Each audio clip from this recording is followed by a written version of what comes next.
Olá, estamos aqui para a nossa primeira aula do curso de habilitação de oficiais com o tema Direito Penal Militar e Direito Processual Penal Militar. Eu sou Carlos Bezerra Neto, advogado, coordenador jurídico da Associação dos Profissionais da Segurança, fui membro da Comissão de Direito Penal Militar da OAB no período de 2018-2019. Hoje faço parte do grupo de estudos da Associação da Jovem Advocacia de Fortaleza, grupo de estudos em Direito Militar, e hoje a gente vai trazer para vocês algumas especificações do início do nosso conteúdo para o shopping. Especificamente hoje nós iremos tratar do Direito Penal Militar e as suas a iniciação para que você tenha uma ideia de como funciona essa matéria e que você responda efetivamente várias questões na prova do shopping. Vamos começar falando aqui do artigo 1º do CPM até o artigo 28, onde ele traz as ideias do que é a Lei Penal Militar. Estaremos aqui fazendo de uma forma bem objetiva, não vamos exaurir todo o conteúdo, e eu vou indicar, na minha visão e na nossa experiência, quais são os melhores artigos para você ter em sua mente e você deslanchar na sua prova. Gente, a gente tem que ter a ideia de que esse concurso que vocês estão prestando, essa prova que vocês vão prestar, é uma prova que vai exigir de vocês um conhecimento da letra da lei. Então, a minha dica principal é: leiam os artigos da letra da lei, do Código Penal Militar e do Código de Processo Penal Militar. Esses artigos são muitos e o tempo de preparação para a prova também é muito pequeno, mas se você fizer uma leitura constante e uma leitura intensa desses artigos, acompanhando o que a gente está indicando para vocês aqui, de quais são os artigos principais, vocês vão ter condições de ter uma pontuação elevada. E a gente não pode perder de vista que vocês estão aqui, vão cursar uma prova para ocupar um cargo específico.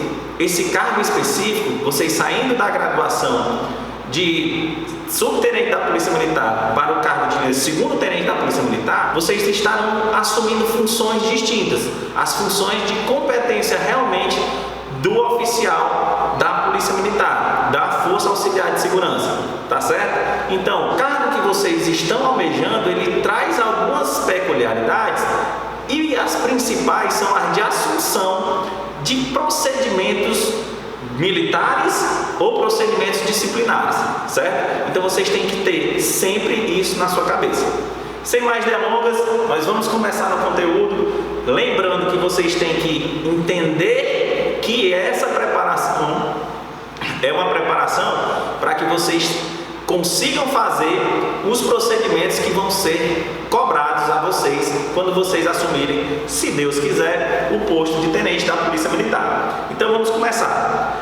Antes da gente entrar especificamente na aplicação da Lei Penal Militar, a gente tem que ter em mente que o direito militar, ele é um ramo do direito penal, mas que ele se aplica especificamente em algumas situações. E quais são essas situações? O artigo 124 da Constituição Federal, ele diz que compete à Justiça Militar processar e julgar os crimes praticados por militares, certo? Mas, doutor, me diga um negócio, é só isso? Não, olha, o direito penal militar é muito além do que aquilo que é a competência da Justiça Militar. Por que eu digo isso? Porque eu digo isso porque a competência da Justiça Militar é julgar e processar os crimes militares, como eu disse bem aqui no artigo 124. Mas o direito penal militar não abrange somente os militares. A gente sabe que existem dois tipos de crimes militares, o que a doutrina chama de crimes propriamente militares e crime impropriamente militares. Ou seja, esses especificamente são os crimes que somente os militares podem cometer, e este outro tipo de crime, o crime impropriamente militar, são crimes que também podem trazer participação de civis. Então, o que é que a gente tem que ter em mente? A gente tem que ter em mente que a justiça militar julga os crimes militares, isso é fato, mas que o Código Penal Militar, ele traz implicações, traz previsões de crime, traz sanções também a não militares, e essa pode ser a primeira pergunta da sua prova. Pode ter lá: compete à justiça militar somente julgar os militares? Isso daí está errado. Acabamos de dizer que a competência da justiça militar é de processar e julgar os crimes militares. E esses crimes militares podem ser realmente os crimes propriamente militares e os crimes praticados também por civil ou com participação desses, que são os crimes impropriamente militares. Outra coisa que a gente tem que ter em mente é que existe a justiça militar da União e existe a justiça militar estadual.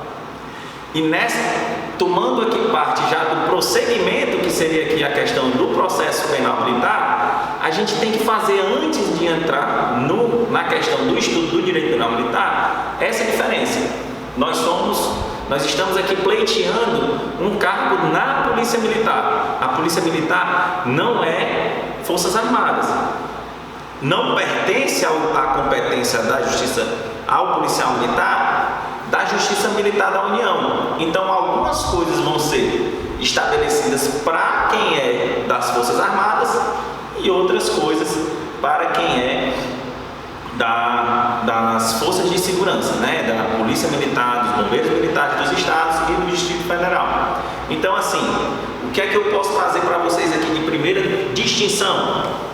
A gente tem, vou botar aqui a observação, depois a gente apaga e fala do que a gente vai falar para cá, tá certo? A gente tem aqui, especificamente, as Forças Armadas, e aqui a gente tem as PMs/BMs, certo? A sua prova pode tentar misturar isso daqui para tentar tirar você na pegadinha. De quem é a competência para julgar os militares das Forças Armadas? É a Justiça Militar da União, certo? E quem é que julga aqui? É a Justiça Estadual Militar Estadual, certo? Essa Justiça Militar Estadual, ela é um braço do nosso Tribunal de Justiça. Quem é que representa a Justiça Militar Estadual aqui no Ceará? Aqui representa a Auditoria Militar. O juiz da Auditoria Militar aqui no Ceará, ele é um juiz togado do Tribunal de Justiça do Estado do Ceará, que vai julgar em primeiro grau de jurisdição. Isso aqui, talvez vocês não tenham muito entendimento do palavreado técnico, mas vocês vão compreender no final, principalmente quando a gente falar sobre o processo penal militar. Então, essa Justiça Militar Estadual, ela vai ter a decisão do juiz de primeiro grau na Auditoria Militar. Tua prova pode chegar e dizer assim, policial militar processado na Justiça Militar da União, tá certo? Não, tá errado. Quem julga aqui é o auditor, o juiz auditor militar, certo? Os recursos, isso a gente vai ver mais lá para frente, não precisa se ater aqui a esse ponto. Os recursos daqui vão para o Tribunal de Justiça do Estado do Ceará, que vão julgar em segundo grau de jurisdição, certo? Aqui é diferente. As câmaras aqui vão julgar e vão ter uma câmara de recursos na própria Justiça Militar. O segundo grau de desembargador da Justiça Militar da União, especificamente, que vai julgar os crimes militares. O recurso especial que eu posso fazer aqui é com o STJ, certo? Superior Tribunal de Justiça. Aqui, os recursos da decisão de segundo grau, eles vão para o STM, Superior Tribunal Militar. Então essa aqui já fica a primeira dica para vocês.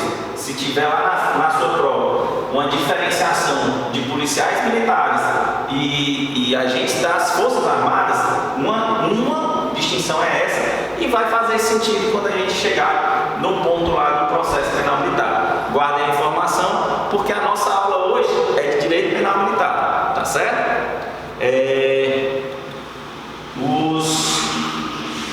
Lá na frente eu vou mostrar para vocês que, além disso, existe também a diferenciação no processamento dos crimes do Tribunal do Júri.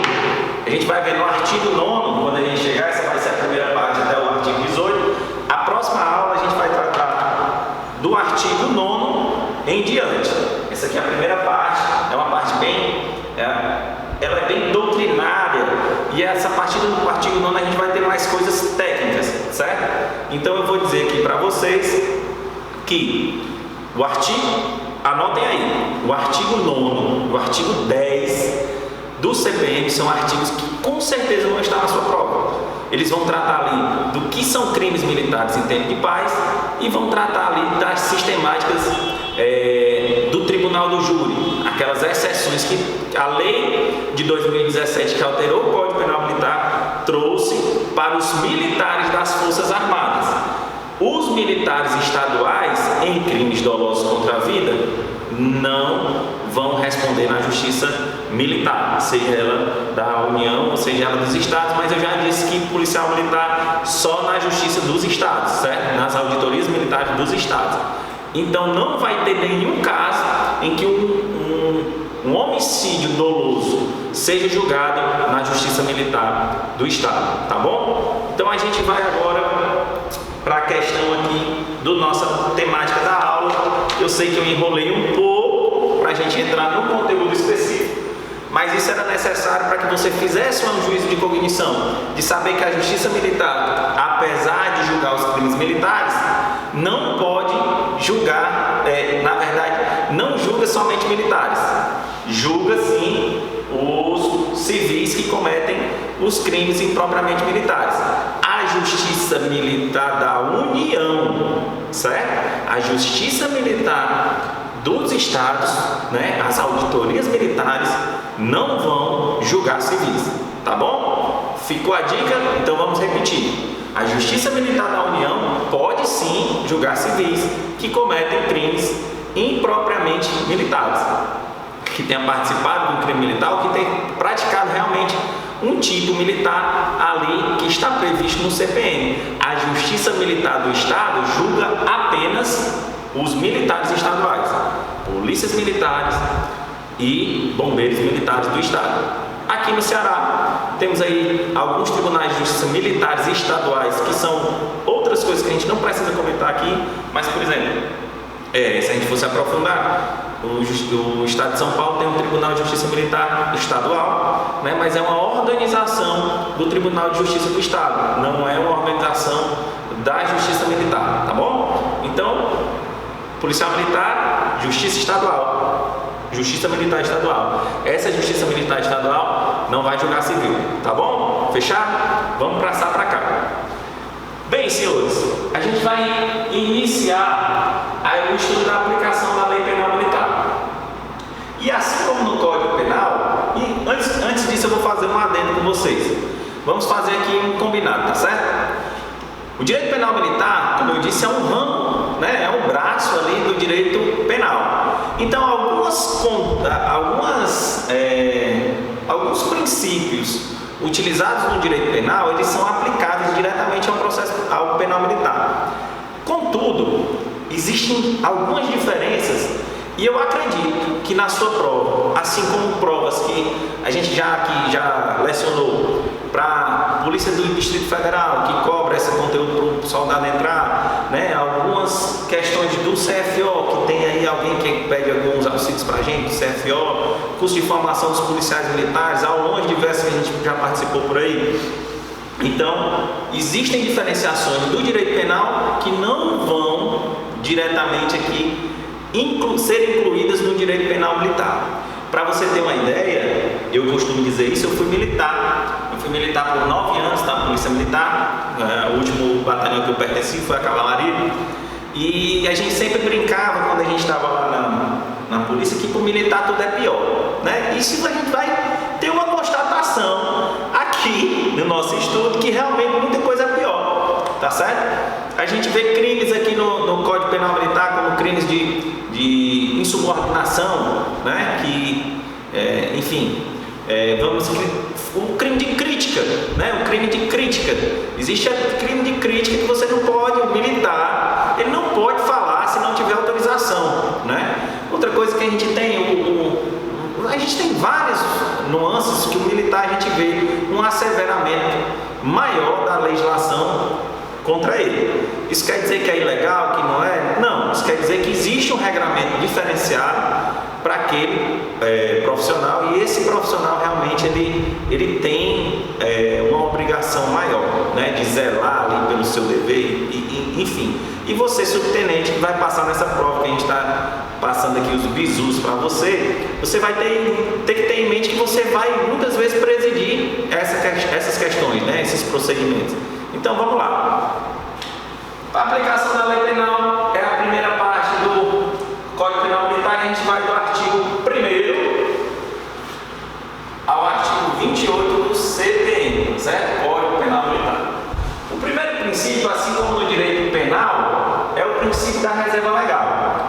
Ele vai dizer que não existe crime sem lei anterior que o defina e nem pena, e a gente faz o adendo aqui de medida de segurança, que é um outro tipo de penalidade que não é pena, sem prévia combinação legal. A gente poderia passar essa aula todinha nesse primeiro artigo, a gente não ia exaurir todos os temas que são envolvidos. Mas eu vou dizer para você de novo, leia os artigos do Código Penal Militar, do Código Penal, Processo Penal Militar, porque muito provavelmente na sua prova venha a letra da lei. E como eu disse, já temos aqui uma diferenciação do crime, da questão do direito penal com o direito penal militar. A medida de segurança no direito processual, no direito penal militar, ela tem uma diferenciação da medida de segurança do direito penal. A medida de segurança do direito penal, ela é o quê? É aquela pena aplicada ao inimputável. Quem é o inimputável? É aquela pessoa que não pode responder por um crime. O menor de 18 anos? Não. Mas aquele que não tem o discernimento mental, né? A gente exclui ali o menor de 18 anos, mas quem não tem o discernimento mental para pagar aquela pena, quem não teve o raciocínio, quem não tem condições de permanecer na sociedade porque tem um problema mental específico. Aqui, a medida de segurança, elas são penas alternativas que vão estar deliberadas ali no Código Penal Militar, mas não são efetivamente ligadas à questão da inimputabilidade do indivíduo, do infrator, certo? Passando aqui, eu vou passar bem rápido pelos conceitos, a gente consegue extrair um conceito de crime, né? Esse princípio aqui, a gente chama da reserva legal, que ele diz o quê? Que para a gente imputar um crime a alguém, a gente precisa que ele seja tipificado previamente. Ou seja, eu não posso imputar a você uma responsabilidade de um crime que não existe. Vamos supor aqui que você tenha praticado um homicídio e porventura não teria ali no Código Penal a expressão matar alguém sendo tipificado como crime. Se não tivesse aquilo ali, eu poderia matar alguém e não poderia vir uma lei posterior dizendo que matar alguém era crime e me punir, tá certo? Então esse é o princípio da reserva legal. Esse princípio ele se estende à pena, certo? Vocês vão ver lá no código de vocês que essa expressão aqui, medida de segurança, eu anexei no seu Código Penal Militar, ele vai ter lá: não há crime sem pena, sem lei anterior que o defina, nem há pena sem a prévia combinação legal. Essa medida de segurança eu estou fazendo lá dentro, porque essa é a primeira observação, certo? Que eu vou fazer para vocês sobre a diferença do direito penal militar com o direito penal. Essa medida de segurança no artigo 3º, ele diz que será aplicado a medida de segurança prevista ao tempo da sentença. Como assim? Disse para vocês que a lei tem que ter uma previsão anterior ao fato. Isso se aplica à pena. Mas aqui no artigo 3º eu estou dizendo que o tempo de aplicação da medida de segurança que eu expliquei para vocês, que é um tipo de pena, ele pode ser previsto ao tempo da sentença. Na sua prova, se tiver a medida de segurança, vai ser aplicada sobre as regras do tempo da sentença, você vai marcar ok, tá certo? É verdade, eu vou ler aqui para vocês o artigo 3º. As medidas de segurança regem-se pela lei vigente ao tempo da sentença, prevalecendo, entretanto, se diversa a lei vigente ao tempo da execução. Ou seja, ele está aqui nos trazendo uma exceção que muitos doutrinadores do direito, muitos entendedores do direito, têm como inconstitucional, justamente porque afeta esse princípio da anterioridade penal. Contudo, no seu código tem. Então, se tiver na sua prova ipsis literis como tem, não é questão da legalidade, constitucionalidade, não. É marcar ok que você vai acertar a questão. Tá certo? Passando para isso, a gente vem no artigo 2º, pulei aqui, a gente tem no artigo 2º a retroatividade benéfica. Esse princípio está previsto lá no artigo 2º, ele diz o quê? Ele nos traz o quê? Que ninguém pode ser punido por um fato que a lei posteriormente considerou que não é mais crime, certo? O que é que eu estou dizendo aqui? Cometi um crime, a lei, no momento que eu cometi o crime, aquilo ali era realmente uma conduta prevista lá no Código Penal Militar, no Código Penal, e esse crime foi realmente ali, eu fui preso em flagrante por esse crime. Contudo, no dia depois que eu cometi o crime, veio uma lei e me disse que aquele crime que eu pratiquei não é mais crime. Eu não posso responder por esse crime, porque a lei posterior me diz que esse crime não é mais relevante para a sanção estatal. Então, mesmo que eu tenha sido já condenado por esse crime, essa evolução legislativa me permite a inocência daquele fato praticado anteriormente cometido como crime, considerado como crime. Então esse é o princípio que a gente encontra no artigo 2º, temos lá também no Código Penal, da retroatividade da lei benéfica. Então se eu tenho uma lei posterior que me exime do crime, eu posso ser ali beneficiado por isso. Do mesmo jeito que se essa lei posterior me trouxer uma pena mais favorável ao réu, eu também tenho que aplicar essa lei, certo? Então esse é o princípio da retroatividade benéfica, está lá no artigo 2º do Código Penal Militar. Vamos passar porque eu disse, vai ser um curso intenso, não dá pra gente chegar aqui e jogar conteúdo em vocês e vocês não aproveitarem, tá bom? E outra coisa, deixo logo aqui para vocês, se vocês tiverem alguma dúvida, algum questionamento, qualquer coisa do tipo, pode me procurar nas redes sociais, procura lá meu Instagram, procura o Instagram da APS, eu vou ter o prazer de responder as perguntas de vocês de uma forma bem transparente, pegando até o seu contato, a gente trocando aquele bate-bola legal, para que a gente seja aqui um vetor realmente de uma aprovação para você, tá bom? Vamos para o artigo 5º, não vamos passar pelo 4º não, vamos para o 5º.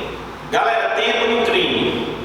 O tempo do crime é aquele momento, certo? É a definição legal do momento em que eu vou considerar praticado o delito. Para o direito penal militar, a gente tem algumas diferençazinhas para a questão do tempo do crime e do lugar do crime. Mas na questão do lugar do crime, o que é o lugar do crime? O lugar do crime é onde a gente considera que realmente aconteceu aquele delito, certo? Se foi aqui onde eu acabei de atirar em alguém, ou se é lá no local em que ele morreu, tá certo? E aí, quando a gente estuda direito penal, a gente tem um bizu.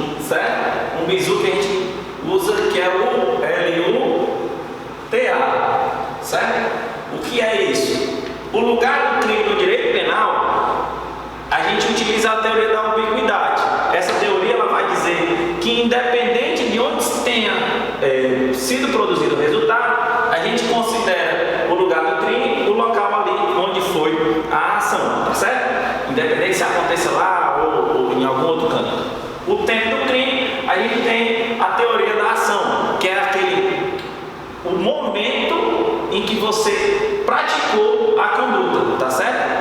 Então é isso. Isso no direito penal. No direito penal militar, no lugar do crime, a gente vai ter uma diferenciação.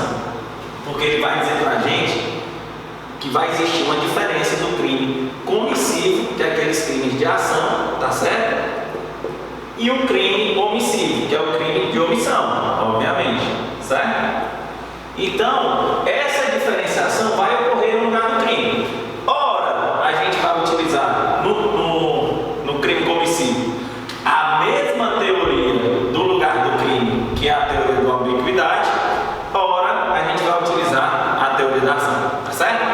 Então, isso daqui como é que a gente vai fazer essa distinção? Para a gente adentrar nessas doutrinas, eu precisaria fazer aqui uma análise completa, minudente, dessas teorias, certo? Para explicar a vocês, porque repercute lá na culpabilidade do agente, enfim, é muito complicado isso. Então, o que é que eu oriento? Artigo 6º, artigo 5º. Você lê a letra da lei e se atenta para essa observação aqui que eu vou fazer. Essa observação aqui, ó, com certeza vai estar na sua prova, certo? Por quê? Porque em relação à teoria do tempo do crime, o STF se pronunciou em relação aos crimes permanentes e continuados. O que são isso, doutor? Que tipo de crimes são esses?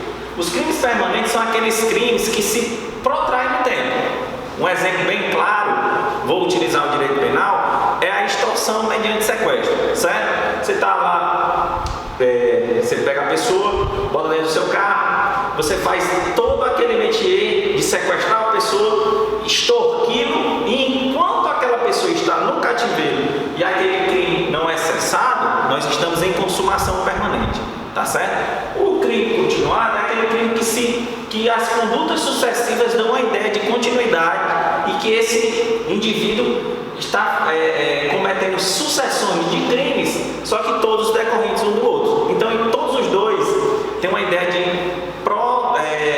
de extensão temporal. E essa extensão temporal, para o STF, faz diferença. Por quê? Nós falamos aqui da questão da retroatividade benéfica. Por que eu disse que isso daqui é importante? Porque essa súmula diz que incide no crime permanente a lei posterior mais severa. Então, a gente teria essa questão da retroatividade benéfica batida, tranquilo. Mas vamos supor que eu esteja cometendo um crime de deserção, que é um perfeito exemplo para o crime permanente aqui no Código Penal Militar. Eu estou desertando, certo? Passei dos 8 dias, estou ali, sou desertor. Enquanto eu estiver como desertor, eu estou cometendo crime. É um crime permanente. Então, se porventura vier uma lei mais prejudicial a mim, certo? Essa lei pode se incidir no meu crime, certo? Então, vamos supor, a lei de deserção prevê aí uma pena de 5 anos, vamos supor, certo? Aqui a gente não vai entrar nos detalhes, para o desertor. Vem uma lei nova, né, que diz que a pena vai ser de 10 anos. Se eu tiver um momento de permanência, essa lei vai ser aplicada a mim. Beleza? Passando aqui para o final, se tiver sido bem claro, e volto a falar para vocês, leiam os artigos, nós vamos falar da detração penal. Essa detração penal, e aí eu pulo para o artigo 8º, o que é esse fundamento? Ele diz que a pena cumprida num estrangeiro, ela pode ser descontada da pena estabelecida no Brasil, tá certo? Então, detração penal, incidência de uma pena já cumprida, certo? Extra o território nacional, num caso que seja também condenado aqui, que aí a gente vai ver as questões de territorialidade. Eu acredito que não caia na sua prova, mas é bom estudar, é bom estar lendo, porque eu acredito que sua prova vai pesar mais do que nessa distinção. Detração penal, assim como o Código Penal, se estiver já cumprido parte da pena no estrangeiro, a gente pode descontar essa pena no seu processo aqui no Brasil. Então, gente, essa vai ser a nossa primeira parte. Falo aqui para vocês de novo que estamos à disposição nas redes sociais para tirar as dúvidas de vocês, certo? Não estou aqui exaurindo todo o conteúdo, é uma explanação básica, rápida, para que vocês entendam os institutos que vocês estão lendo, tá certo?